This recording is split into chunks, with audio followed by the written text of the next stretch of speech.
U.S. President Donald Trump comes under fire for reportedly revealing highly sensitive intelligence to Russia. Hello, I'm Anand Naidu, and this is The Heat.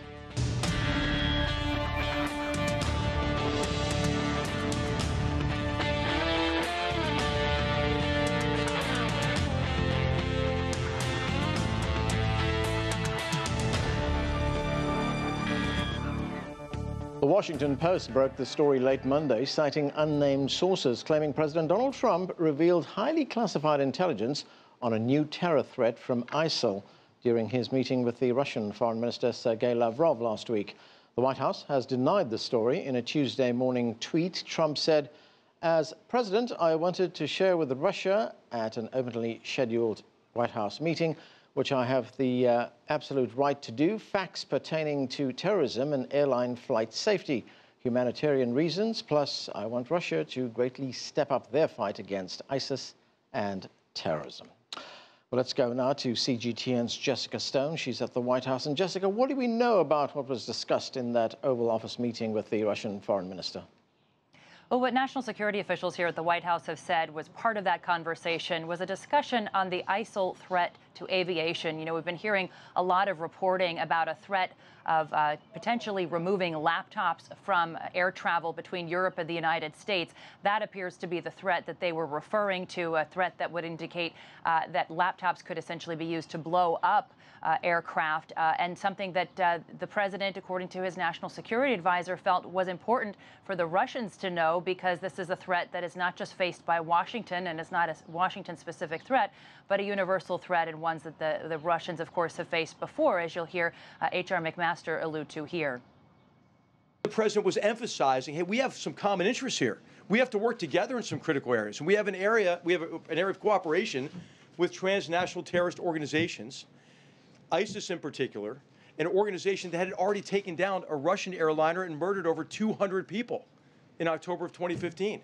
And so this was the context of the conversation, in which it was wholly appropriate to share what the threat was as a basis for common action and coordination.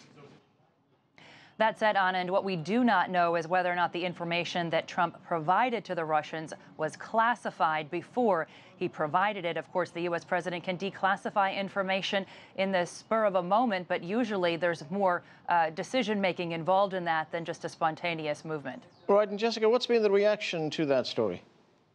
Well, it's been pretty broad around the world because, of course, the U.S. has intelligence sharing arrangements with many allies around the world, and we're hearing from some European sources that they have grave concerns. But on the other hand, I've also talked to embassies around the United States, or here in D.C., I should say, of countries that are part of the Five Eyes arrangement, which is this trusted group of intel sharing between the U.S., Australia, New Zealand, the British and Canadians, and some of them are being a little more cautious, saying that, in fact, they want to see what happens next. They don't have a direct information, but that they do want to continue their intelligence gathering operations with the United States. That said, there are also reports that Israel was the actual source of this information, and I want to put up a quote from the Israeli ambassador to the United States with his response to the New York Times reporting on that. Quote, "Israel has full confidence in our intelligence sharing relationship with the United States and looks forward to deepening that relationship in the years ahead under President Trump." So, Anand, it would appear at this point that many of the American allies are still hesitant to go full on board with this reporting, as a lot of it's still unsourced at this point.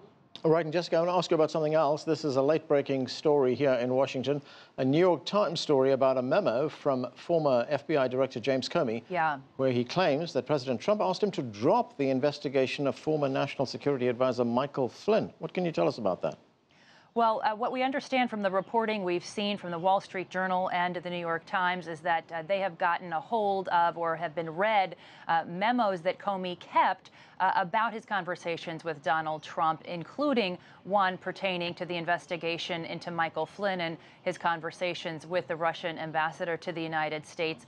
That was the source of his firing ultimately by the U.S. president, and something that, according to the memos provided to the New York Times, quote, "I hope you can let this go," is what was said to Comey and recorded by Comey in that memo, which is now in the hands of the Department of Justice here in the United States. But we've already got pushback from the White House, quoting now, while the president has repeatedly expressed his view that General Flynn is a decent man who served and protected our country, the president has never asked Mr. Comey or anyone else to end any investigation, including one involving General Flynn. The president has the utmost respect for our law enforcement agencies and all investigations. This is not a truthful or accurate portrayal of the conversation between the president and Mr. Comey. And yet, and for the second day in a row, this White House now fighting another late-breaking bombshell about whether it can be trusted not just by its domestic partners, but also by its international ones. Anand. Thanks, Jessica. That's CGTN's Jessica Stone reporting from the White House.